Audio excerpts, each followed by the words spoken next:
Em nome do Pai, do Filho, do Espírito Santo. Amém. Fazer nossa oração de São Tomás de Aquino, que a gente sempre faz. Infalível Criador, que dos tesouros da vossa sabedoria tirastes as hierarquias dos anjos, colocando-os com ordem admirável no céu, e distribuístes o universo com encantável harmonia. Vós que sois a verdadeira fonte da luz e o princípio supremo da sabedoria, difundi sobre as trevas da minha mente o raio do esplendor, removendo as duplas trevas nas quais nasci, o pecado e a ignorância. Vós que tornastes fecunda a língua das crianças, tornai erudita a minha língua e espalhai sobre os meus lábios a vossa bênção. Concedei-me o discernimento para entender, a capacidade de reter, a sutileza de relevar, a facilidade de aprender, a graça abundante de falar e de escrever. Ensinai-me a começar, regei-me a continuar e perseverar até o término. Vós que sois verdadeiro Deus e verdadeiro homem, e que viveis e reinais pelos séculos dos séculos. Amém.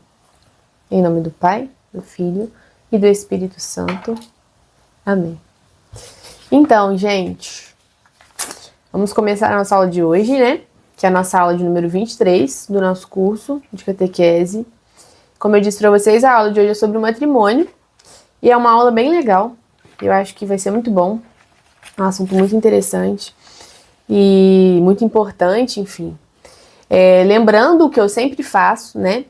Que o nosso curso é dividido em 3 partes. Ele tem um fio lógico e a ideia é que a gente vá do início, compreendendo todas as coisas, desde por que eu devo ter fé em Deus, por que tendo uma vez que eu tenho fé em Deus, esse Deus se revelou, e por que a Igreja Católica, uma vez que eu tenho fé na Igreja, entender a doutrina da Igreja, que é o que a gente está nessa parte, uma vez que eu compreendi o básico da doutrina da Igreja, como viver isso na prática, que é a terceira parte do curso, a prática da vida cristã. Então, a ideia é fazer um caminho completo. Claro que a gente não vai esgotar de forma alguma os assuntos, mas a ideia é que até o final de outubro a gente tenha visto tudo isso. Então a gente está na segunda parte, a gente viu lá muitas coisas sobre a vida sobrenatural, criação e a queda dos homens, dos anjos, a gente viu sobre o pecado, sobre a lei de Deus, enfim. E estamos vendo sobre os sacramentos, que a gente viu que são a vida da igreja, né? A vida da igreja gira em torno dos sacramentos, que são o nosso maior tesouro aí, que produzem a graça na nossa vida, certo? E aí dentro disso que a gente viu, dos sacramentos, estamos vendo o último que a gente vai ver, que é o matrimônio. Já vimos os outros 6, certo? Então hoje a gente vai ver o sacramento do matrimônio. E primeiro eu queria começar pontuando o seguinte, a nossa noção de casamento, ela é muito distorcida, equivocada, de uma forma geral. De uma forma geral, nós todos aqui, por conta do nosso tempo, da sociedade em que a gente vive, em que a gente cresceu, que a gente foi formado, uns mais, outros menos, vão ter essa noção distorcida do que é o casamento, do que é o matrimônio, como Deus desejou, aos olhos de Deus. A gente vive em um ethos social que é isso? É aquele conjunto de... É o meio em que a gente vive e em que ele dita pra gente, assim, qual que é o código de conduta desse meio. A gente vive um momento de crise ética profunda na nossa sociedade, onde existe uma falta de referência. Porque todos aqueles valores que construíram o que a gente tem hoje, a nossa civilização, se assentou em cima deles, eles estão sendo estraçalhados, né? Então, as pessoas não têm muita referência. E, no mais, assim, as ideias, a mentalidade, o imaginário da maior parte dos nossos pais foi formado pela Globo. Então, assim, a gente vê que o repertório de ações morais não é muito bom, né? Enfim, mas para isso estamos aí, correndo atrás, tentando entender, tentando recuperar o prejuízo aí do que a gente não recebeu do meio em que a gente vive. Mas tudo tem uma razão, né? Enfim. E é por isso que a gente está tentando correr atrás. Por que eu tô falando isso? Porque muito provavelmente muitas das coisas que estão aqui, que a gente vai falar sobre o matrimônio, talvez não sejam naturais, né? Talvez a gente tenha instintivamente pensamentos que se oponham a muitas dessas coisas aqui. Mas a gente precisa entender o seguinte, não só é aquilo que é desejado por Deus, mas a maior parte disso que a igreja propõe pra gente, como sendo o verdadeiro amor desejado por Deus, é o que a nossa sociedade viveu por séculos e séculos e séculos, como sendo normal, certo? E é há muito pouco tempo que tudo isso foi estraçalhado. E a gente vê aí o resultado disso aí, ok? Enfim, tendo feito essa introdução aí, vamos falar então do matrimônio enquanto sacramento, certo? Aquilo que a gente viu lá que produz uma graça, ex opere operato, ou seja, só por acontecer, enfim. Então, como é que a gente poderia definir o matrimônio? Bom, é um sacramento que foi instituído por nosso Senhor Jesus Cristo, óbvio, porque todos os sacramentos, como a gente viu, foram instituídos por nosso Senhor Jesus Cristo. E para quê? Qual é a finalidade desse sacramento? Estabelecer uma santa e indissolúvel união entre o homem e a mulher. Primeiro ponto. Estabelecer essa união indissolúvel. E dar-lhe a graça de se amarem mutuamente e educarem cristamente os seus filhos. Então, como todo sacramento, o matrimônio ele traz uma graça sacramental para que se possa cumprir alguma missão, certo?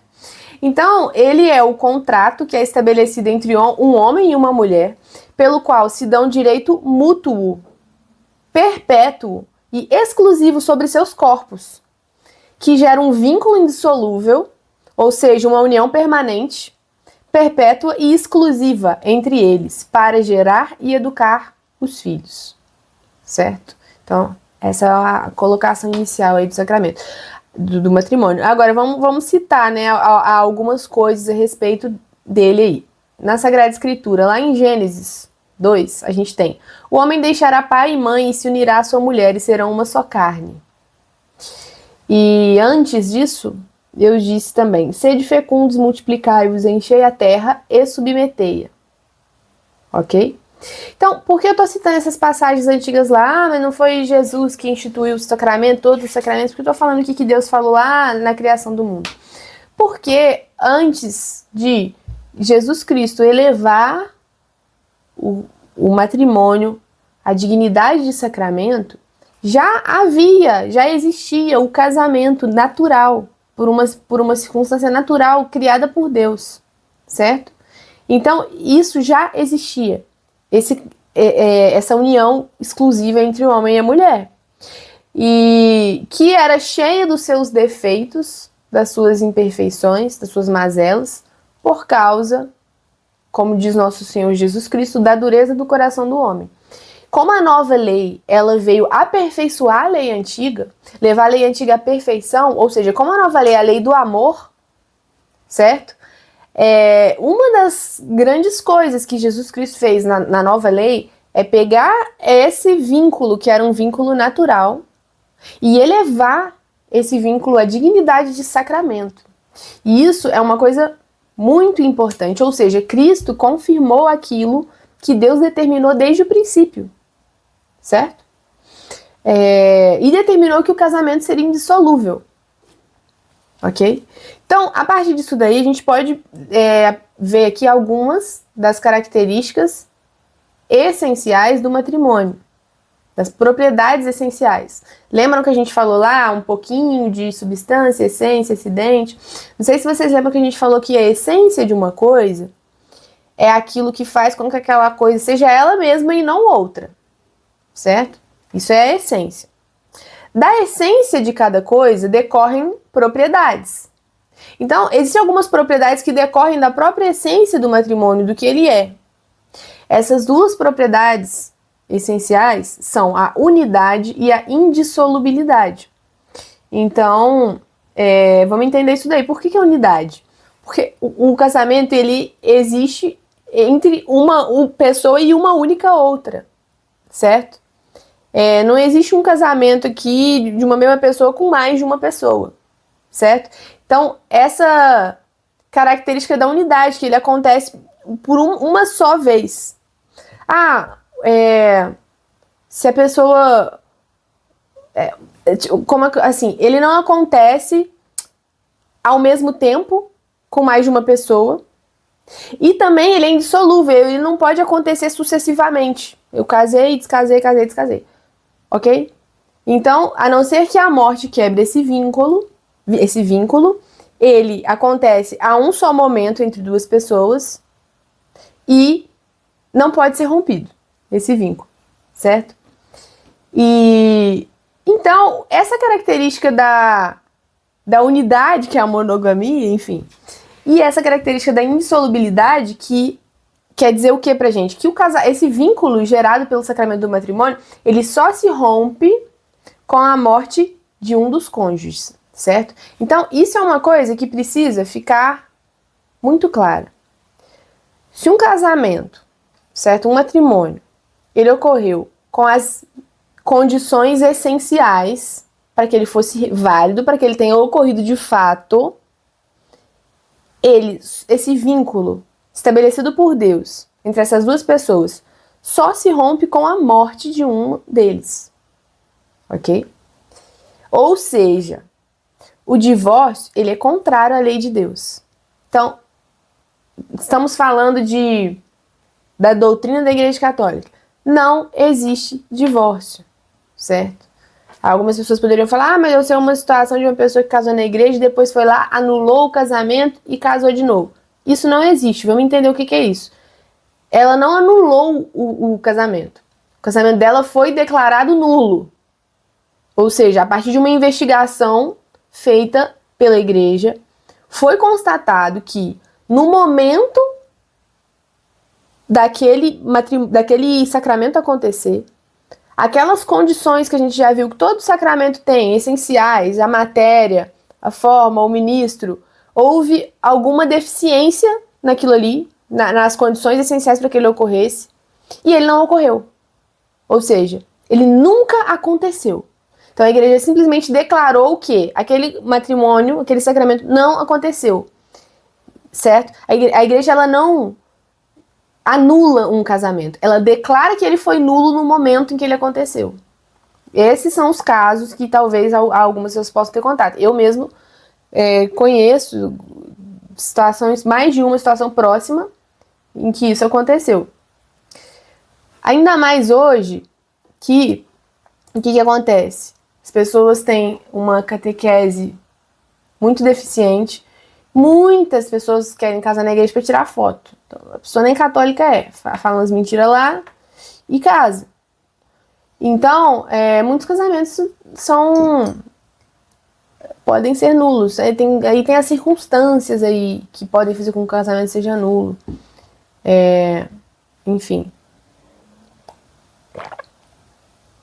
Agora, uma coisa muito interessante.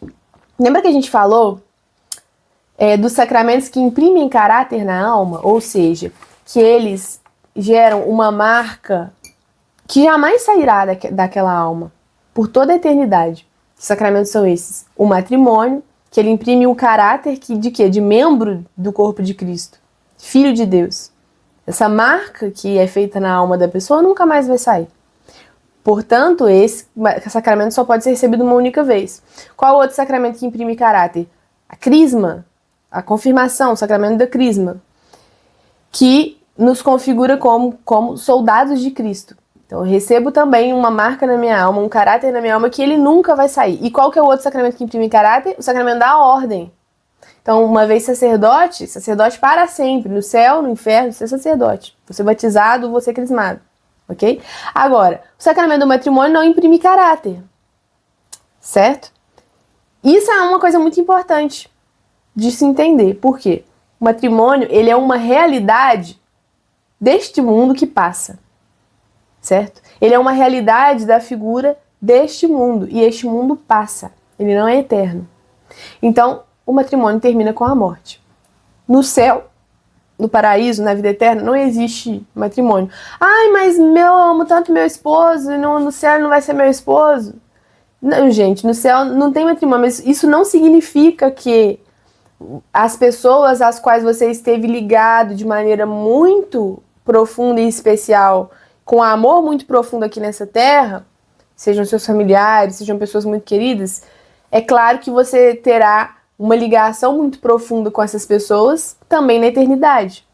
Mas não esses vínculos que existem para esta vida, ok?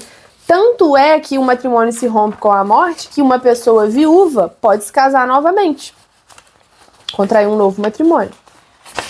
E estará novamente, legitimamente unida a essa pessoa por esse vínculo, por essa graça sacramental até a morte. Aí, então, vamos falar de uma questão aqui complexa, que é o seguinte, você vai falar, mas a pessoa casou, quando casou, era uma ótima pessoa, depois ficou doido, trai, bate na mulher, espanca os filhos, como que vai fazer? Como que não vai poder ter divórcio, não sei o quê. Vamos entender, porque a igreja nos fala sobre isso. Então, eu vou pegar o catecismo, certo? Igreja Católica, lá no item 1649. A igreja vai falar pra gente uma situação, que existem situações em que é legítima a separação dos corpos. Porque a coabitação, ou seja, habitar junto com o seu cônjuge se torna impossível, inviável, imprudente. Então, olha só, existem situações em que a coabitação matrimonial se torna praticamente impossível, pelas mais diversas razões. Nestes casos, a igreja admite a separação física dos esposos e o fim da coabitação. Os esposos não deixam de ser marido e mulher diante de Deus. Não são livres para contrair uma nova união. Nesta difícil situação, a melhor solução seria, se possível, a reconciliação. A comunidade cristã é chamada a ajudar essas pessoas a viverem cristamente sua situação, na fidelidade ao vínculo de seu casamento, que continua indissolúvel. Certo?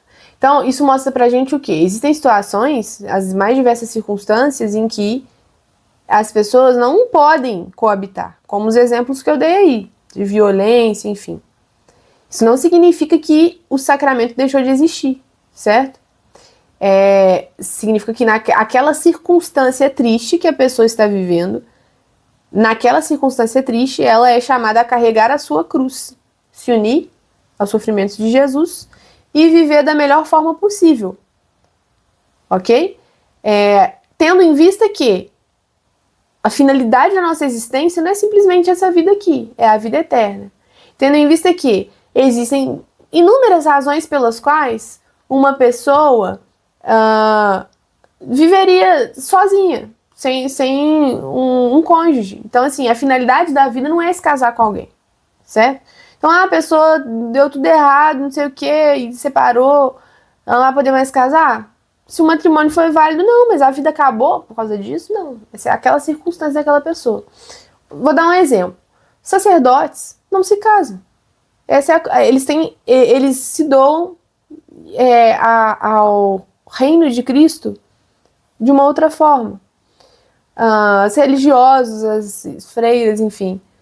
As pessoas que têm tendências homossexuais, elas também são chamadas a viver a castidade completa, certo?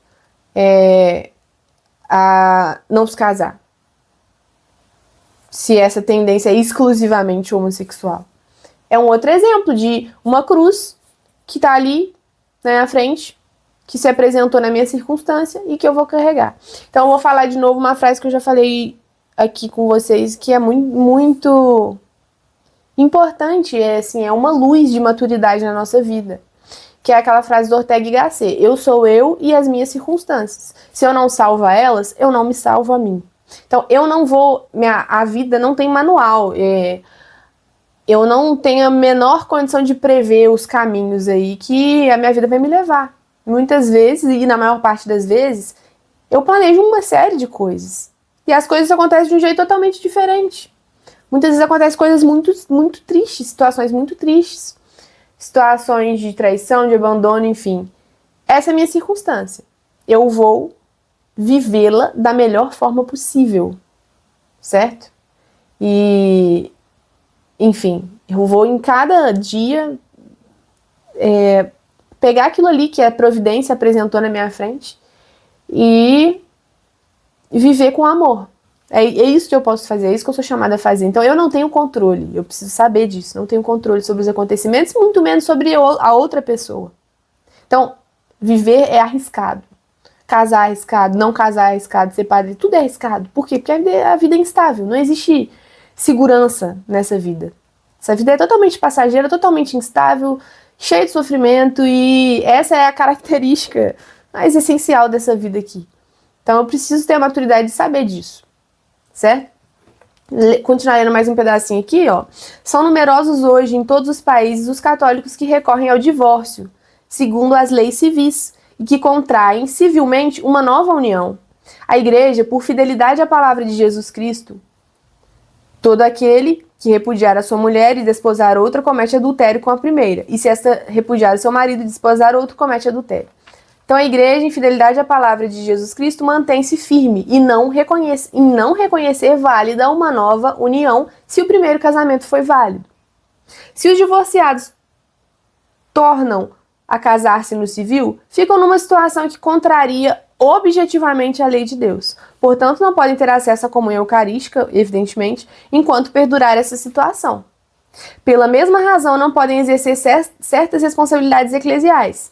A reconciliação pelo sacramento da penitência, ou seja, a confissão, só pode ser concedida aos que se mostram arrependidos por haver violado o sinal da aliança e da fidelidade a Cristo e se comprometerem a viver numa continência completa. Certo? Então, esta é a posição da Igreja em relação a isso.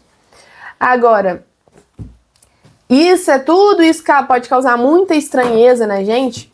Por quê? Eu vou dizer que isso é a resposta para muitas coisas que eu já venho falando aqui. A nossa mentalidade, a nossa sociedade, a forma como a gente vive hoje é uma maneira absolutamente materialista. Mesmo a gente acha que não tem, a gente tem influências de ideologias materialistas. E só falando mais uma vez, isso no materialismo não é consumismo, não. É um foco nesta vida.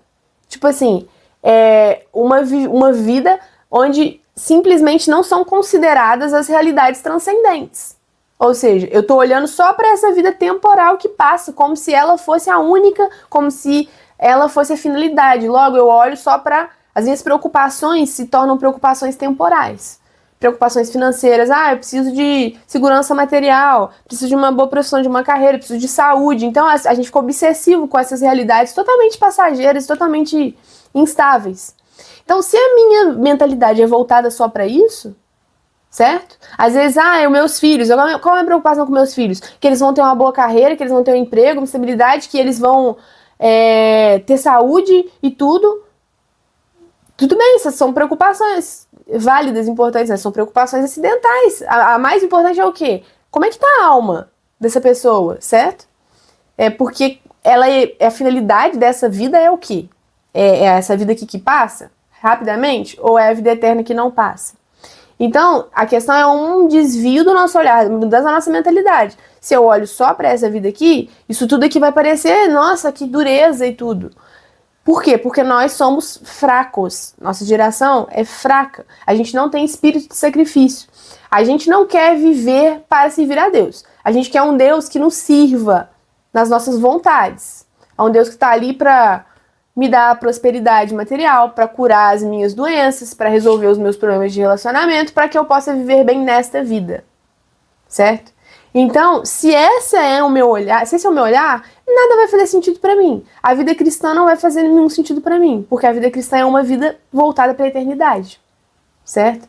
E é uma vida voltada para a eternidade, que ela está acima das realidades naturais, que ela se utiliza das realidades naturais para servir a Deus, mas que nos torna imensamente mais felizes e livres do que as pessoas que vivem com o olhar voltado para essa realidade aqui, certo? Então, apesar de tudo isso, a vida cristã me concede a verdadeira felicidade ainda nessa vida aqui, certo? Não é essa ideia que as pessoas falam, não, é muito bom, o cristianismo existe para poder dominar as pessoas ignorantes, porque aí eles acreditam que eles podem sofrer qualquer coisa e aceitar calado, essa ideia marxista aí. Essa não é verdade. Essa colocação, que é explicitamente colocada dessa forma, nessas ideologias, não é a verdade dos fatos, certo?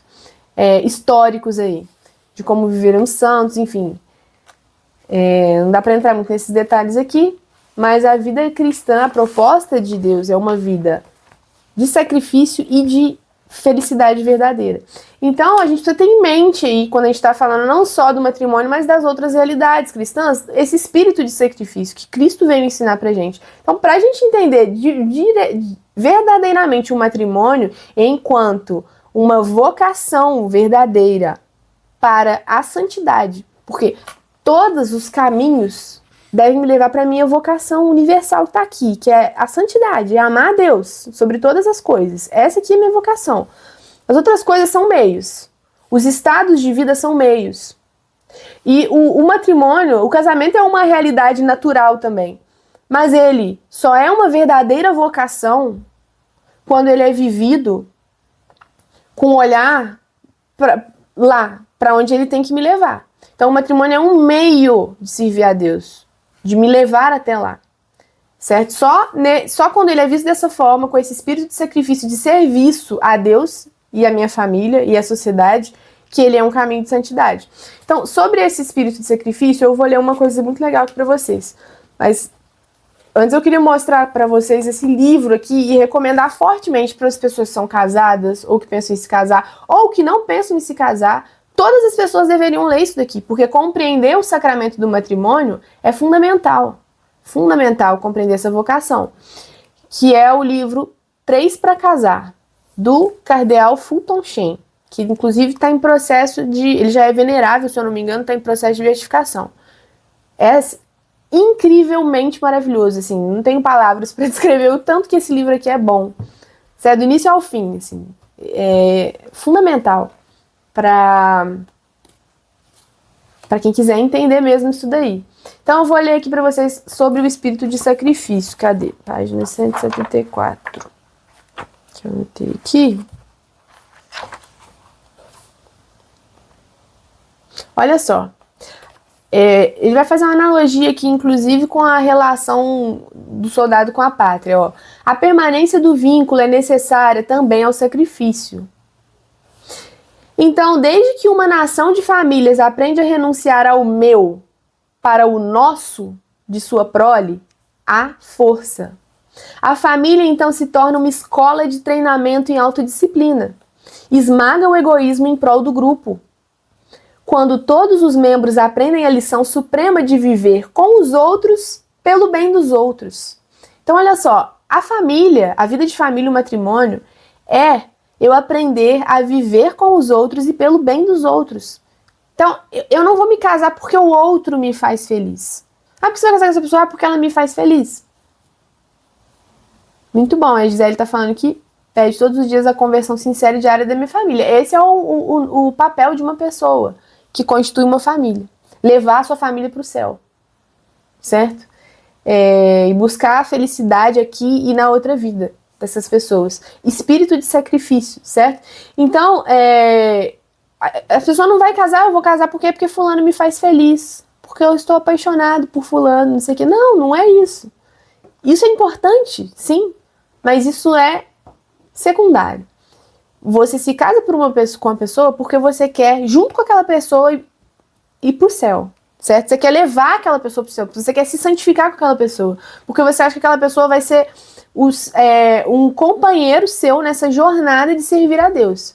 Porque você e essa pessoa estão olhando para o mesmo lugar, querem a mesma coisa, têm o mesmo objetivo.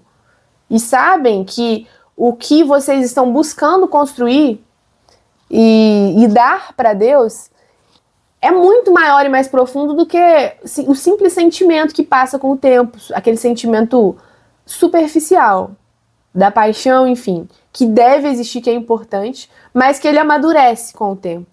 E se não existe essa verdadeira finalidade, essa verdadeira unidade de expectativa, de serviço esse vínculo feito por Deus, acabou essa coisa imatura, acabou o relacionamento. E é por isso que as pessoas hoje são descartáveis, porque elas acham que um casamento se constrói na base do sentimento. E que acabou o sentimento. Acabou acabou o que eles chamam de amor, certo? Então, se há a mínima... Então, vamos lá, ó. Ela esmaga o egoísmo em prol do grupo, quando todos os membros aprendem a lição suprema de viver com os outros e pelo bem dos outros. Mas, se há a mínima discordância resultante de comer biscoitos na cama, ou se a outra parte falha em dar prazer, ou se o desejo de grama mais verde faz a atual grama menos atraente, se cada emoção, capricho, apetite, fantasia tem um direito de ser satisfeita, mesmo a custo da outra pessoa, então o que acontecerá ao sacrifício tão necessário para uma nação em tempo de crise e conflito? Vou fazer uma analogia aí entre as duas coisas. Então, ó, quanto menos sacrifício um homem é obrigado a fazer, mais relutante ele será em cumprir aqueles poucos. E daí que vem a fraqueza, a frouxidão do nosso tempo. Somos fracos. Não queremos nenhum sacrifício, não queremos obrigações, não queremos nenhum desconforto. Queremos só buscar prazer, menor incômodo possível. Que tipo de pessoa vai querer constituir uma família e ter o trabalho de viver para os outros, certo?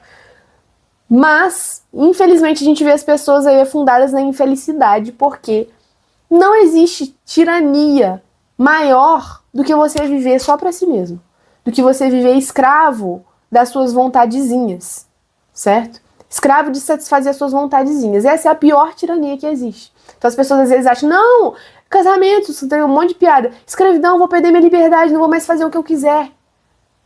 Você vai fazer o que os seus instintos, o que a sua vontadezinha tirana quer te obrigar a fazer, certo? Ao invés de você ser senhor da sua vontade. Então, quanto menos sacrifício um homem é obrigado a fazer, mais relutante ele será em cumprir aqueles outros poucos sacrifícios. Seus luxos, em breve, se tornarão necessidades. Crianças se tornarão um fardo e o ego se tornará um deus. De onde virão os nossos heróis em uma crise, se não temos mais heróis em casa? E isso é o retrato na sociedade, certo? Eu tava pensando esses dias aqui, que, poxa, os homens, eles sempre tiveram por instinto, né, proteger as mulheres, enfim. Eu vivo cada situação em que os homens correm de qualquer esforço ou dano ou prejuízo. E não sei se você já viu alguns vídeos de os caras atacando o casal e o cara escondendo atrás da mulher, mas é o que mais tem hoje, enfim, essa perda da identidade do masculino e do feminino em cada um. Mas é porque eu tô indo correr de manhã aqui onde eu moro, e aqui, né, na cidade que eu moro, tem um monte de cachorro maluco na rua, não sei o que acontece, assim, uns cachorros, assim, realmente loucos, que atacam as pessoas, que ficam fazendo sentinela, você não pode passar aqui, não pode passar ali.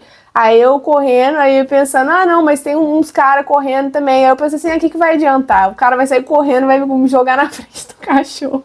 Vai me defender do cachorro. Mas enfim. Que eu tava dizendo. Enfim, isso daqui é muito importante. A gente não tem mais heróis em casa. Certo? Heróis, pessoas que se sacrificam pelos outros, pela família. Como a gente vai ter heróis em tempos de crise? Certo? Então, se um homem não consegue lidar com as provações de um lar, como ele vai lidar com as provações de uma emergência nacional, por exemplo? Uma vez que a necessidade de sacrifício para a manutenção do lar é dispensada, é simultaneamente dispensada a necessidade de sacrifício para a manutenção de toda uma sociedade. E aí, daí isso explica muito da nossa crise. Ok?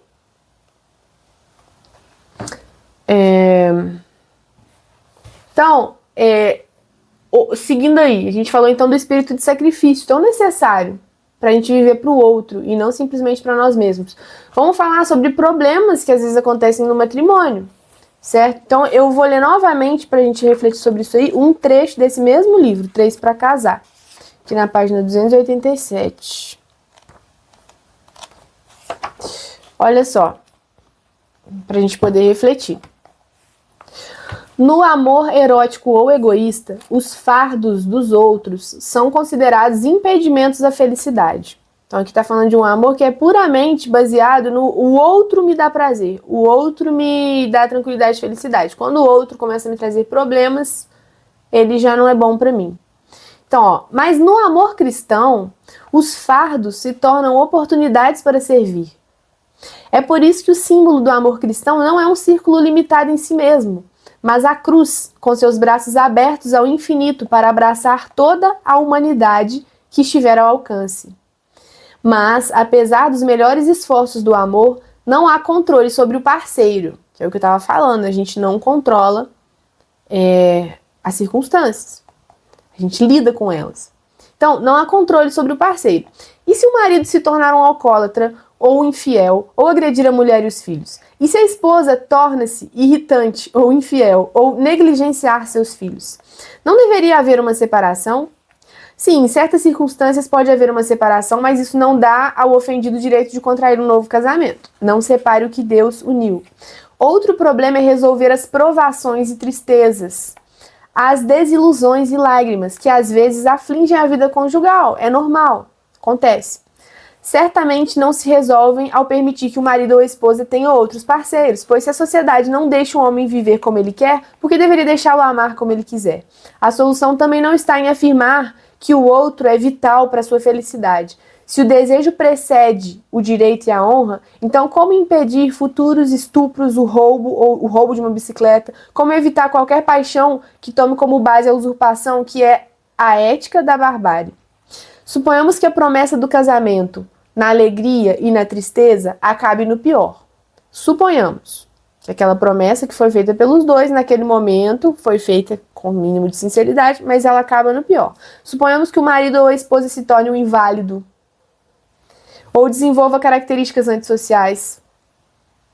Em tais casos, nenhum amor carnal pode salvá-lo. É até mesmo difícil para um amor pessoal lidar com isso, particularmente se a outra parte não merecer.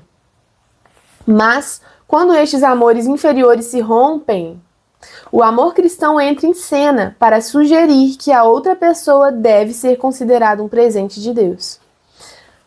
Isso aqui é muito bonito. A maioria dos presentes de Deus é doce, mas alguns deles, no entanto, são amargos. Mas, seja a outra pessoa amarga ou doce, doente ou sã, jovem ou velha, ele ou ela continua sendo um presente de Deus, por quem o parceiro deve se sacrificar. O amor egoísta procura se livrar da outra pessoa porque ela se tornou um fardo. Já o amor cristão carrega o fardo em obediência ao mandamento divino. Ajudai-vos uns aos outros a carregar os vossos fardos, e deste modo cumprireis a lei de Cristo. Então, o matrimônio é uma ajuda mútua para que os dois carreguem conjuntamente o seu fardo. Então, se uma pessoa não está disposta a se sacrificar em diversos graus pelo outro, ela não entendeu o que é o matrimônio. Certo? Não entendeu. Porque o matrimônio, ele é muito bonito, profundamente belo, assim, da forma como ele foi desejado por Deus. Tanto que ele é uma imagem da união entre Cristo e a igreja. Certo? Tanto que São Paulo fala lá para os maridos amarem e se sacrificarem pelas suas esposas, como Cristo amou a igreja. Certo? Então, isso daí para a gente pensar, refletir sobre o que é o matrimônio de fato. Agora, é o seguinte, lembrando aí que em todos os sacramentos a gente falou que eles têm uma matéria, uma forma e um ministro, que são coisas essenciais para a validade daquele sacramento, certo? Aí no casamento do matrimônio, as pessoas têm muita dúvida. As pessoas acham que é o padre que está casando as pessoas. Tem muitas coisas que a gente precisa entender. Vamos falar sobre a matéria do matrimônio. Porque matéria, a gente tende a pensar que a matéria seja material, palpável, que nem no batismo é a água, enfim, no crisma é o óleo, mas não é necessariamente uma matéria tangível, certo? Então, o que é a matéria do sacramento do matrimônio? A matéria é o consentimento matrimonial. O consentimento verdadeiro, não só de palavras, o consentimento da vontade. O livre consentimento dos dois, certo? Então, o consentimento matrimonial é a matéria do sacramento do matrimônio, que ele deve existir. Sem esse consentimento matrimonial, aquele casamento não é válido, ele não acontece. O que é esse consentimento matrimonial? É o ato da vontade, é um ato da vontade, pelo qual um homem e uma mulher, por aliança irrevogável, se entregam e se recebem mutuamente para constituir o matrimônio. Então, é esse consentimento que é um ato da vontade, é um ato que está dentro da sua alma, ele é a matéria da validade do sacramento do matrimônio. E qual que é a forma desse sacramento? A forma são as palavras de aceitação dos noivos. É o sim, certo? Que dá a forma a essa matéria. Ok? Então, quando eles expressam o sim desse sacramento, esse sim, essas palavras ditas pelos noivos para aceitar, para consentir, constituem a forma desse sacramento. É o sim, certo? E quem são os ministros do sacramento do matrimônio? Não é o padre. Tchan! Então, todo mundo pensa, padre, me casa aqui. O que o padre, o que o sacerdote ele é no casamento? Ele é a testemunha daquele casamento, certo? E isso é muito importante, porque os ministros do sacramento do matrimônio são os próprios noivos que contraem entre si uma aliança irrevogável, certo? Então, os próprios noivos, o homem e a mulher, são os ministros daquele sacramento. No entanto, a presença do sacerdote e a sua bênção matrimonial são necessários para a validade daquele contrato matrimonial quando se trata de batizados, certo? Salvo em circunstâncias especiais. Então, existem circunstâncias especiais, de necessidades especiais previstas lá pela igreja, em que é possível um matrimônio válido sem a presença e a bênção matrimonial do sacerdote. Mas isso são em circunstâncias específicas. Em circunstâncias normais, para que haja validade de um matrimônio entre batizados, é necessária a presença do sacerdote como testemunha e que ele dê a sua bênção matrimonial, certo? Então, uma vez que a gente entendeu isso daí, a matéria, a forma e o ministro do casamento, que a gente...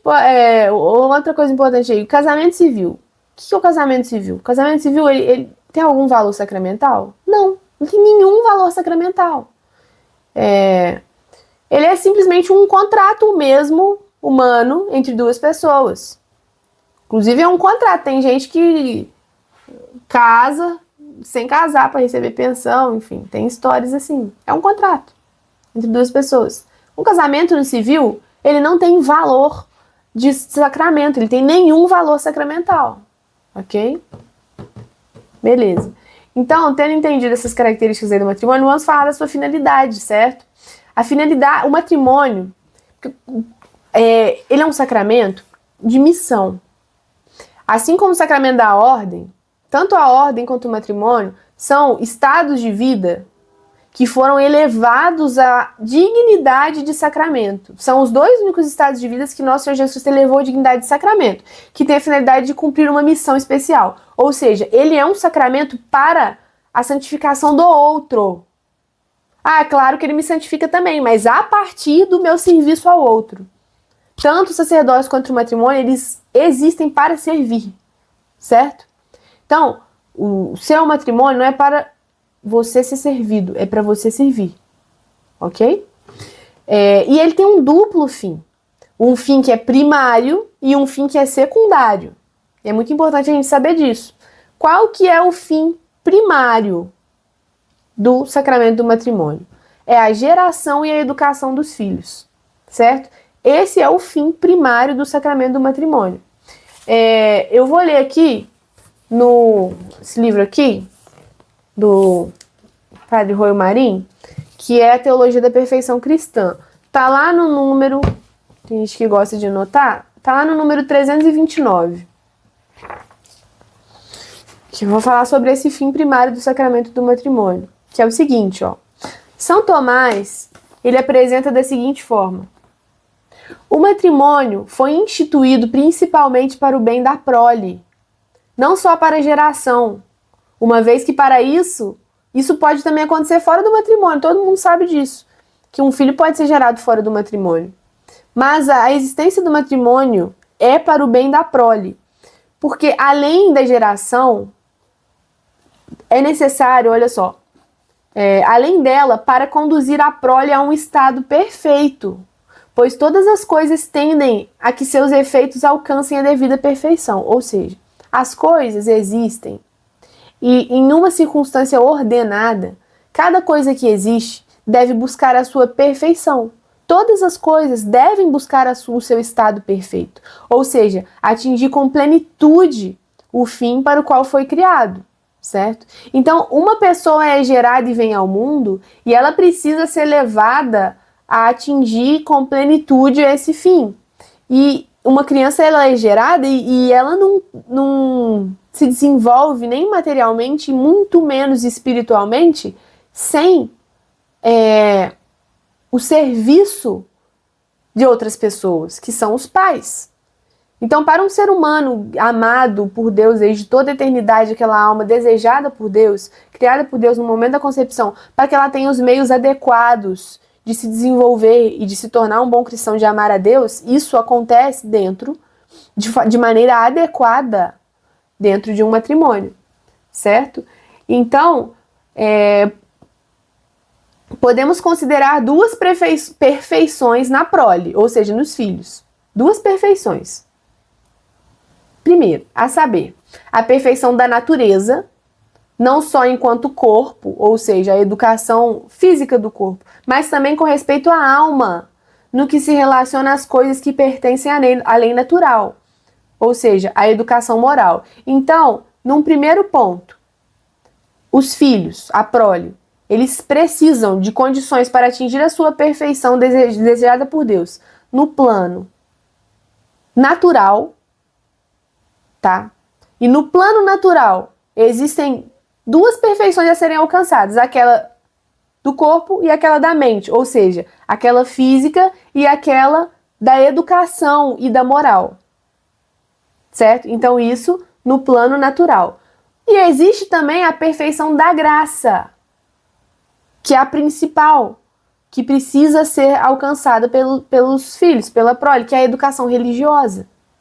Então, a família, o matrimônio, precisa fornecer para os filhos esse ambiente em que deve buscar, como uma missão sagrada dos pais, propiciar aos seus filhos da forma mais adequada possível o bem-estar físico, a educação moral e a educação religiosa, que é o bem-estar espiritual, certo? Então, olha só que bonito que o Pio XI coloca pra gente na sua encíclica Casti Connubiis. Isso mesmo. Olha só. O bem dos filhos não termina certamente no benefício da procriação, ou seja, traduzindo, não é só colocar o filho no mundo. É preciso que lhe junte outro, que consiste na devida educação da prole. Apesar de toda a sua sabedoria, Deus teria provido deficientemente a sorte dos filhos e de todo o gênero humano se aqueles a quem deu o poder e o direito de gerar não tivesse dado também o dever e o direito de educar. Então, não é só pôr o filho no mundo e não é só pagar, enfiar na escola, joga lá, a escola resolve, dinheiro paga, tudo. Não. Então, tá falando aqui que Deus não teria sido perfeito se, além de providenciar a geração dos filhos, ele não também desse aos pais o dever e o direito de educar. Então, os pais têm o dever e o direito de educar. É direito este que vem sendo atacado, certo? Esse direito fundamental da família sobre os filhos, ok? Ninguém efetivamente pode ignorar que o filho não pode bastar-se e prover-se a si mesmo. Então, a criança não pode se bastar e se prover a si mesmo, nem sequer no que respeita à vida natural do corpo e muito menos no que se refere à vida sobrenatural, certo? Hoje, muitas vezes, os pais só estão preocupados com a vida natural dos seus filhos. Muitas vezes, não por maldade intencional, muitas vezes por ignorância, mas muitas vezes também por negligência, enfim. Mas os filhos precisam de muitos anos de auxílio, de formação e de educação, certo?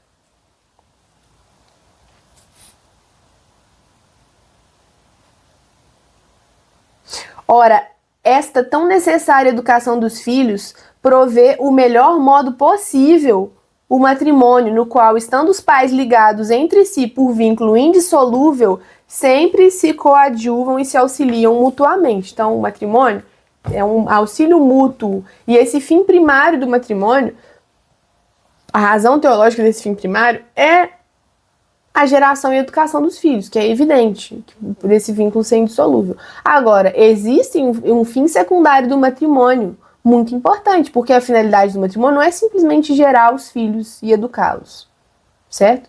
Então, o fim secundário do matrimônio é a ajuda mútua dos cônjuges e remédio para a concupiscência. Ou seja, o matrimônio, ele existe para que os cônjuges se ajudem mutuamente no caminho dessa vida, tanto nas questões materiais quanto nas questões espirituais, e um remédio para a concupiscência, ou seja, para o desejo, para a questão da carne. É um remédio de um para o outro, ou seja, eles se entregam um ao outro, eles não devem se negar um ao outro, ok? Então, tá lá no Gênesis também, não é bom que o homem esteja só, vou providenciar um auxílio que lhe corresponda. E é muito bonito na hora que narra lá no Gênesis que Deus olhou e viu que nada era adequado para o homem. Aí ele foi e criou a mulher. E aí o homem fala, essa sim é carne da minha carne, ossos dos meus ossos, enfim. Ou seja, o homem e a mulher, eles se complementam de maneira perfeita. Porque assim foi desejado por Deus. Por isso eles são um mútuo apoio, certo? Ainda que, na Teologia da Perfeição Cristã, Pio XI ainda fala o seguinte, ó. É que, quer no próprio matrimônio, quer no uso do direito conjugal, há também fins secundários, como são o auxílio mútuo, fomentar o amor recíproco, apaziguar a concupiscência, que os cônjuges de nenhum modo estão proibidos de desejar. Ou seja, os cônjuges não estão de nenhum modo proibidos de se desejar mutuamente. Inclusive devem. Isso é uma parte essencial do matrimônio. Contanto que se respeite sempre a natureza intrínseca do ato e, por conseguinte, a sua subordinação ao fim principal. Ou seja, a gente já falou sobre isso aqui na aula lá da abertura à vida. Da geração dos filhos, que é intrínseca à união matrimonial, ok? Agora, tendo falado sobre a finalidade do matrimônio, vamos falar sobre a graça sacramental, que isso é muito importante. Beleza, a gente tá falando do matrimônio, aí as pessoas pensam, nossa, que difícil, né? Ter os filhos e tudo, e se amar, e ficar junto com a mesma pessoa pro resto da vida. Só que olha só, como todo sacramento, o matrimônio ele traz consigo uma graça sacramental, ok? Então, aos que recebem o matrimônio, sem colocar obstáculos, devidamente preparados e tudo, ele dá o direito a graças atuais para cumprir convenientemente os fins do matrimônio. Então, a gente tem muito medo, mas como é que vai ser? Porque eu estou preparado para isso, para aquilo, para se acontecer isso, aquilo, e financeiramente e tal, e se isso, e se aquilo, e se o outro fizer isso e aquilo.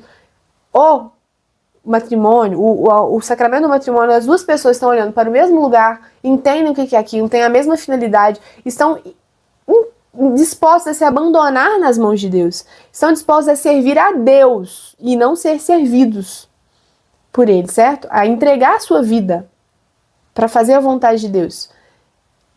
Converse com qualquer casal que se uniu dessa forma, com essa consciência, com essa vontade com essa consciência de que estariam juntos pro que deve para sempre. Tipo assim, é eu e você contra o mundo.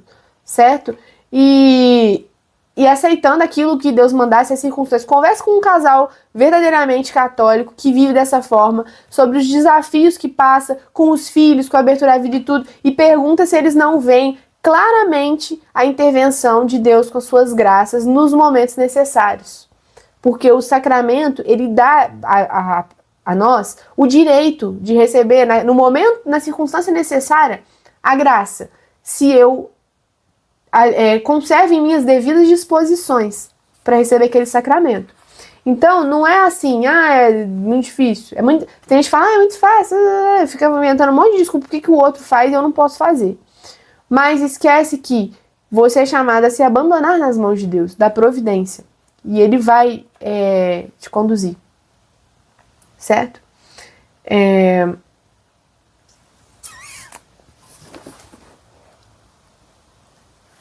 Então, olha só.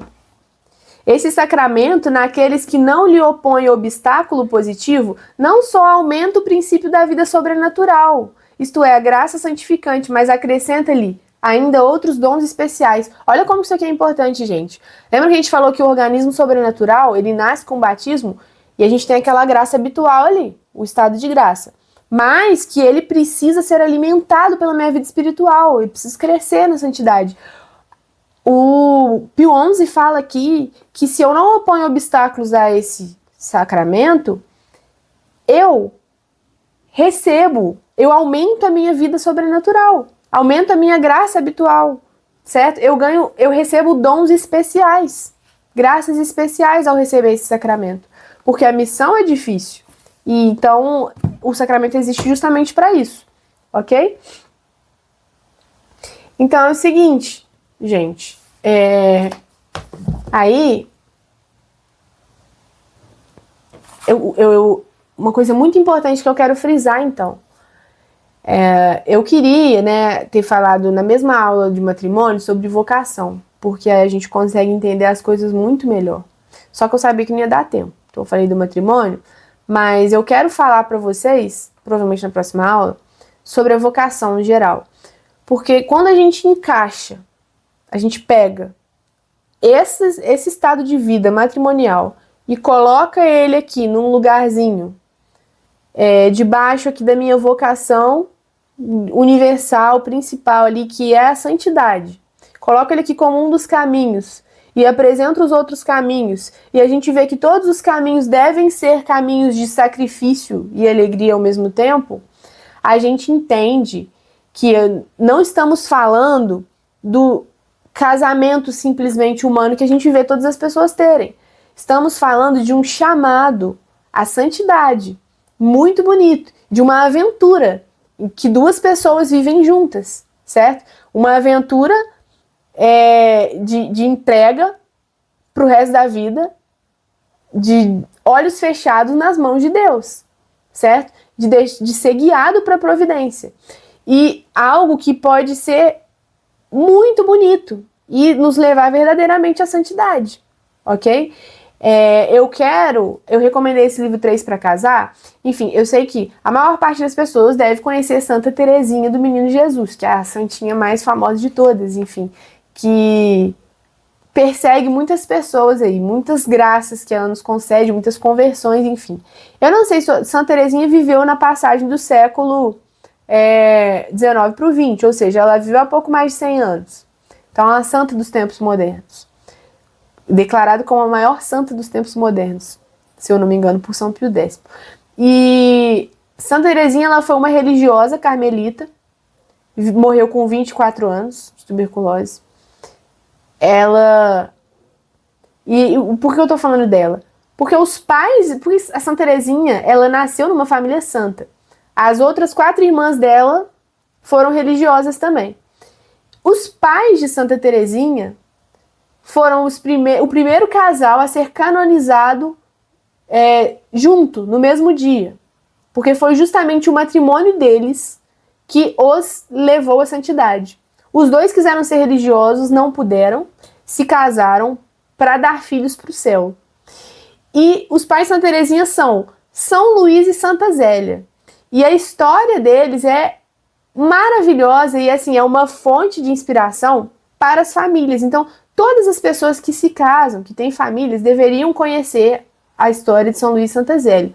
Eu tenho aqui uma imagem muito bonita, olha só. Essa imagem tem Santa Teresinha, São Luís Martin, Santa Zélia Martin, certo? E existe um livro que conta a história da família deles, que é esse livro aqui, ó, História de uma Família. Mas História de uma Família é um livro muito bom, ensina muita coisa também sobre matrimônio. Mas tem outros 2 livros que foram escritos por uma das filhas, a Celina, a irmã Genoveva, que é o pai de Santa Teresinha, que é a história de São Luís, especificamente, e a mãe de Santa Teresinha, que é a história de Santa Zélia. Não são livros pequenos, assim, muito gostosos de ler, muito emocionantes, enfim. Então, recomendo demais. Qualquer pessoa que queira entender verdadeiramente o matrimônio e olhar com um olhar sobrenatural. E ter, tipo assim, seja quem vai casar, seja quem já é casado há pouco, há muito tempo, ou seja quem não vai também. É fundamental ver os exemplos dos santos para a gente ver como a gente realmente deveria viver. Agora, essa última parte aqui, que eu queria trazer para vocês, que eu acho que é a parte mais bonita, assim, porque eu quero falar um pouquinho da verdadeira beleza do sacramento do matrimônio como Deus desejou. Porque às vezes parece assim, não, mas essa ideia do cristão é muito difícil, é muito pesada, mas a verdade é que não é. A verdade é que na prática, quando você vai ver a realidade das histórias, é de uma beleza desconcertante a vida de pessoas que vivem o matrimônio do jeito que Deus espera que ele seja vivido. Então eu vou usar mais uma vez aqui o livro do Cardeal Fulton Sheen 3 para casar, para a gente refletir aí, buscar elementos para pensar sobre essa verdadeira beleza do matrimônio. Então, a primeira coisa que eu queria ler é um trechinho que fala o seguinte: o nome do livro é 3 para casar, justamente porque ele fala que para o verdadeiro amor não são suficientes 2. Se precisa de 3, porque quem é esse terceiro? Esse terceiro é Deus, que deve estar presente em tudo. Então, olha só, o erro fundamental da humanidade tem sido assumir que apenas 2 são necessários para compor o amor. Você e eu, ou a sociedade e eu, ou a humanidade e eu. Realmente, são necessários 3. Eu, outros eus e Deus. Você e eu e Deus. O amor de si mesmo sem o amor de Deus é egoísmo.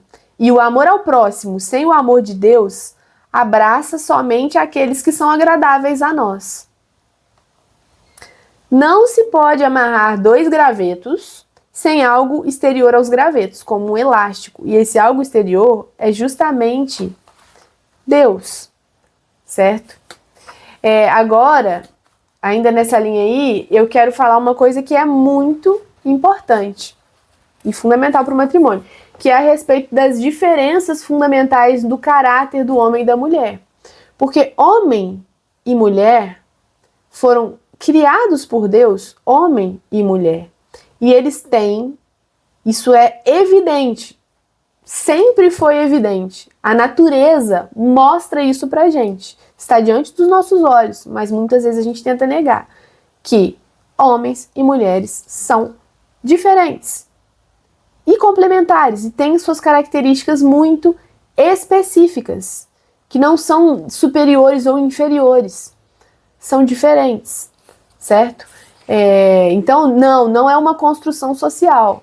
Isso está no próprio ser da coisa, na essência do que é ser homem e mulher, que está além da realidade material, biológica ou simplesmente mental desse mundo. Então, não foi a sociedade que construiu essas ideias. São coisas inatas à essência de homem e mulher, do que é masculino e do que é o feminino.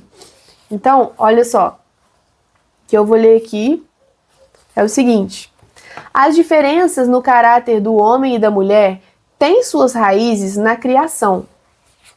Criou-os homem e mulher. O homem é criado por Deus, e a mulher é criada por Deus a partir do homem. Assim como Deus está presente no momento da criação do mundo, assim o homem esteve presente, embora em êxtase, na criação da mulher. O imediatismo e o mediatismo da origem dos dois sexos são refletidos em suas diferenças. O homem, vindo diretamente de Deus, tem iniciativa, poder, procedência. A mulher, vinda de Deus pelo êxtase do homem, tem intuição, resposta, aceitação, submissão e cooperação. O homem vive mais no mundo externo, porque foi feito da terra e mais próximo a ela. É sua missão dominar e sujeitar a terra. A mulher vive mais no mundo interno, porque foi criada a partir de uma vida humana interior. O homem é mais interessado no mundo exterior. A mulher é naturalmente mais interessada no mundo interior. O homem fala sobre coisas. A mulher fala sobre pessoas. O homem molda os produtos da terra. A mulher molda a vida, tendo vindo da vida divina e humana. O homem, mais relacionado à terra, faz sacrifícios por coisas que estão no futuro e ainda são abstratas. A mulher, mais relacionada ao humano, é mais inclinada a fazer sacrifício por pessoas e por aquilo que é imediato. Por ser mais objetivo, o homem é inclinado a dar razões do que ele ama e do que ele faz. A mulher, sendo mais subjetiva e tendo sido criada a partir do humano, é mais inclinada ao amor, apenas pelo amor. As razões do homem para amar são por causa das qualidades e atributos do ser amado. O homem constrói, inventa, conquista. A mulher zela, devota, interioriza. O homem dá, a mulher é um presente. Mesmo após a queda e interrupção da harmonia do homem e da mulher, o homem, apesar de toda decepção, nunca deixa de possuir a imagem de uma mulher ideal. E a mulher nunca deixa de amar a imagem do homem ideal. A Era de Ouro pode estar no passado para aqueles que não conhecem a redenção. Mas, entre aqueles que veem, presta atenção nisso aqui, aqueles que veem a queda, o que é a queda com Q maiúsculo, que a gente falou aqui, sobre a queda do homem dos anjos, o que é a queda? É o pecado ter entrado no mundo. Entre aqueles que veem a queda como Félix culpa, o que é isso, para a gente entender? Lá na liturgia do Sábado Santo, se eu não me engano, existe uma expressão belíssima que a gente chama de Félix culpa. O que é Félix culpa? Feliz culpa, que fala assim: ó feliz culpa que mereceu tal e tão grande Redentor. Ou seja, o pecado, a queda do homem foi um mal, mas necessitou de um Redentor como Cristo para poder sobrepujar todo esse mal. Então, ó feliz culpa que mereceu tal e tão grande Redentor. Então, para aqueles que enxergam a queda do ponto de vista da redenção, porque Cristo nos remiu, todo mundo conhece o homem e a mulher ideal. A mulher ideal é a nova Eva, que é a Virgem Maria. E o homem ideal é o novo Adão, que é Cristo, certo?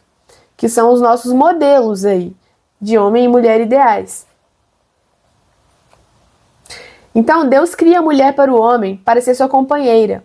Não é bom que o homem esteja só, vou dar-lhe uma ajuda que lhe seja adequada. Então, a criação divina dos dois sexos é aqui sugerida como essencial do ponto de vista da comunhão que existe entre os dois. Uma companheira não significa inferioridade servil, mas sim que através de diferenças, como um arco e um violino, o casal se complementa, certo? Então, o sexo não é apenas a maneira desejada por Deus para crescer e multiplicar, é também a base da ajuda mútua. Não é dado a todo marido e toda esposa o privilégio de ter um Pentecostes da carne por meio do nascimento de um novo corpo físico, mas a ambos é confiada a companhia que Deus deseja ser seu destino na terra. Certo?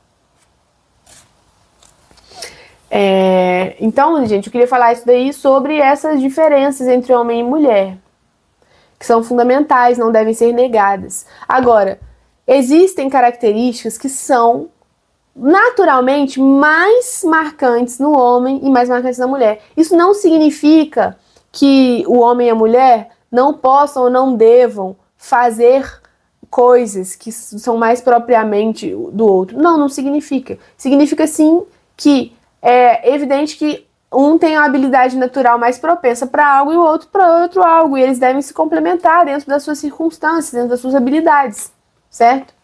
Que, no geral, acontecem dessa forma. E aí, gente, existem muitas coisas que a gente poderia falar sobre o matrimônio. Muitas dificuldades, muitas dúvidas. Inclusive, depois vocês podem me mandar, vocês podem perguntar. Mas, para finalizar aqui, eu quero ler para vocês uma historinha de um casal. Tem muitas historinhas maravilhosas aqui nesse livro, mas eu quero ler para vocês a historinha da Sophie e do Ferdinand. É uma história muito, muito bonita que revela, uma pequenininha, né, um resumo, revela a natureza do matrimônio. E as histórias, elas têm um poder maravilhoso de ensinar pra gente muitas coisas, muitas vezes mais do que os relatos em si. Mas essa historinha aqui é para revelar, mostra pra gente tudo. Das ilusões, das dificuldades, de como que um esposo cristão deve encarar e como que Deus recompensa os nossos esforços, certo? Então, olha só. É o seguinte, ó. Sophie Charlotte viveu de 1847 a 1897. Na idade de 19 anos, estava prometida em casamento ao rei da Bavária, que já estava começando a mostrar sinais de insanidade. O pretendente dela. As esperanças da jovem noiva de se casar cedo foram destruídas repetidas vezes, pois seu futuro marido adiava o casamento. Até que então, finalmente, ele disse que seu único amor no mundo era a música wagneriana. Então, era um rei loucaço lá. A mente dela, um pouco abalada por esse golpe, encontrou um alívio temporário quando conheceu um francês de Orleans exilado, Ferdinand Philippe, o Duque de Alençon, com quem ela se casou. Então, ela teve essa desilusão lá com o que ela estava prometida para o rei, ela se casou com o Duque de Alençon lá, o Ferdinand. Era o primeiro amor dele, ou seja, ela foi o primeiro amor dele, e o último, como disse a ela um dia. Então, um dia ele disse a ela: eu te amei com os afetos mais ternos nesta terra, pois te amo com um amor eterno, um amor cristão. Essa declaração do amor dele foi feita em meio a uma crescente consciência dos defeitos dela. A melancolia, que era um dos traços da família dela, logo começou a se manifestar em sensibilidade excessiva, impulsividade, capricho e morbidez da mulher, da Sophie.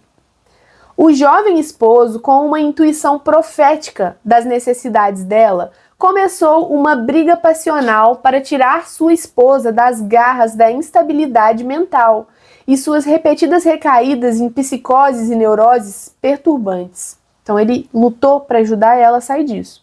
A luta que ele enfrentou demandou não apenas um marido apaixonado por sua esposa, mas também um anjo da guarda. Ele tentou introduzi-la nas realidades da religião, mas sem muito sucesso. Ou seja, ele tentava levar Deus para a esposa, não tinha muito sucesso. Até que ele a levou a Roma para uma visita. E lá ele viu em uma tumba antiga. Ou seja, ele estava em Roma com ela numa visita e ele viu numa tumba qualquer antiga, escrito o seguinte: Sofirônia, um nome parecido com dela, Sofirônia, que você viva. Ele viu isso escrito. Centenas de vezes por dia, ele recitava a oração por sua esposa. Sofia, que você viva. Então, ele rezava por ela constantemente, porque ele via que a alma dela estava morta. Então, ele rezava: Sophie, que você viva. Mais tarde, ele mudou para uma afirmação. Olha só a demonstração da fé dele, de que a oração dele pela esposa seria atendida. Ele rezava: Sophie, que você viva. Depois ele mudou essa afirmação para: Sophie, você viverá. Sophie, você viverá. E ele estava dizendo sobre a alma dela, sobre a vida sobrenatural. Após muitos anos de sofrimento, ele disse à esposa, em um dos raros momentos de lucidez dela: eu não disse a você nada para perturbá-la, mas tenho observado você em silêncio. No dia do nosso casamento, Deus deu você a mim, corpo e alma. Se por acaso você cair, eu seria o culpado, pois eu respondo por você. E se eu não permanecesse fiel, seria uma prova de que não sei como preservar você. Apesar de sua conduta impossível, seus ataques emocionais antirreligiosos, ele nunca deixou de estar do lado dela, exceto para visitar seus filhos na escola. Finalmente, quando sua esposa tinha atingido a idade de 36 anos, por meio da paciência e das orações dele, ela saiu da sua última e terrível crise, transformada e transfigurada. Ele se juntou à Ordem Terceira de São Domingos, e ela se juntou à Ordem Terceira de São Francisco, e ambos unidos em obras de caridade. Muitas pessoas começaram a ir até ela procurando seus conselhos. Então olha como é que a mulher, depois de anos de oração, se transformou. Ela visitava os pobres a pé por muitas horas durante o dia e a noite. Sua antiga melancolia deu lugar a uma alegria que nada podia apagar, e com essa alegria veio uma grandiosa força moral. No dia 4 de maio, aos 50 anos, ela saiu de casa para presidir um bazar de caridade em Paris. O bazar era um evento grandioso em uma enorme tenda que abriga uma série de mesas e balcões. O centro de atração era uma invenção recente, uma máquina de filmar que foi instalada atrás de um arbusto de flores. Seu marido havia ido ao bazar para ver sua esposa presidir. De repente, a máquina de filmar pegou fogo e as duas saídas ficaram atoladas de pessoas tentando escapar. Como ele estava presidindo o bazar, algumas pessoas vieram salvá-la. Mas ela, dirigindo-se às mulheres e às crianças, disse: "Eu vou sair por último, salve os outros primeiro." Uma freira dominicana que ficou ao lado dela, ao ver as chamas se aproximando, disse: "Meu Deus, que morte horrível!" "Sim", sorriu a duquesa. "Mas pense bem, veremos Deus em alguns minutos." Seu marido, que tentou ficar com ela, foi arrastado pela multidão e deixado em meio a uma confusão de fogo e loucura. Na última vez que a duquesa foi vista, ela estava ajoelhada ao lado de uma jovem menina, voltando a face da criança para seu próprio ventre para esconder o rosto infantil dos horrores da morte. Alguns dias depois, o marido dela, retomando a consciência em um hospital, foi informado da morte de sua esposa. Suas primeiras palavras foram: "Ó Deus, é claro que eu não devo perguntar o motivo." Então veio um sorriso em seus lábios, e relembrando a prece que aprendeu do antigo túmulo que ele visitou em Roma, ele acrescentou uma nova invocação: "A Sophie, que você viva", que se tornou mais tarde Sophie, você viverá, agora se tornou Sophie, você vive. Há muitos exemplos de marido ou esposa que oferecem a si mesmos para que o outro cônjuge possa obter o dom da fé. Enfim, é isso aí. Tem mais um monte de historinhas maravilhosas aqui, certo? Nesse livro. Mas eu queria ler essa historinha para vocês verem, porque ela é muito importante para mostrar pra gente uma situação difícil no matrimônio, mas que um não desiste do outro. E com fé, perseverança, oração, confiança em Deus, consegue essa transformação, certo? E que a pessoa de uma pessoa histérica, afastada de Deus, egoísta, se transforma numa pessoa santa, certo? Que vive para os outros, que vive o sacrifício, que ele pode ter a garantia da salvação, porque ela teve uma morte heróica e uma vida, né, anterior a essa morte igualmente heróica. Então, gente, é isso que era o objetivo da aula de hoje, que vocês entendam o matrimônio como verdadeira vocação à santidade e a de doação um pelo outro, certo? E de viver essa grande aventura que é levar o seu cônjuge, os seus filhos, enfim, para o céu. Essa é a finalidade do matrimônio, certo? A finalidade principal, ok? Então, vamos finalizar. A gente pode finalizar, eu vou finalizar com uma oração diferente hoje, que é a oração do Anjo da Guarda, muito bonita, composta por Santa Teresinha do Menino Jesus. Porque ela é muito bonita, né? Ela fala, inclusive, da oração por aqueles que a gente ama. Então, vamos lá. Em nome do Pai, do Filho e do Espírito Santo. Glorioso guardião de minha alma, tu que brilhas no belo céu como uma pura e doce chama ao lado do trono do Eterno. Por mim, tu desces à terra e, iluminando-me com teu esplendor, belo anjo, tu te tornas meu irmão, meu amigo, meu consolador. Conhecendo minha grande fraqueza, tu me diriges pela mão e te vejo com ternura afastar as pedras do caminho. Tua doce voz sempre me convida a olhar apenas para o céu. Quanto mais me vês, humilde e pequena, mais radiante fica a tua face. Ó tu que atravessas o espaço mais rápido que os relâmpagos, eu te peço, voa em meu lugar para perto daqueles que amo. Com tua asa seca-lhes as lágrimas. Canta o quanto Jesus é bom. Canta que sofrer tem seu encanto, e baixinho murmura o meu nome. Quero, em minha curta vida, salvar meus irmãos, os pecadores. Ó belo anjo da pátria, dá-me teus santos ardores. Tenho apenas meus sacrifícios e minha austera pobreza. Com tuas celestes delícias, oferece-os a Trindade. Teus são o reino e a glória, as riquezas do Rei dos Reis. A mim, a hóstia humilde do cibório, a mim, o tesouro da cruz. Com a cruz e com a hóstia, e com tua celeste ajuda, espero em paz as alegrias da outra vida, que durarão eternamente. Em nome do Pai, do Filho, do Espírito Santo. Amém.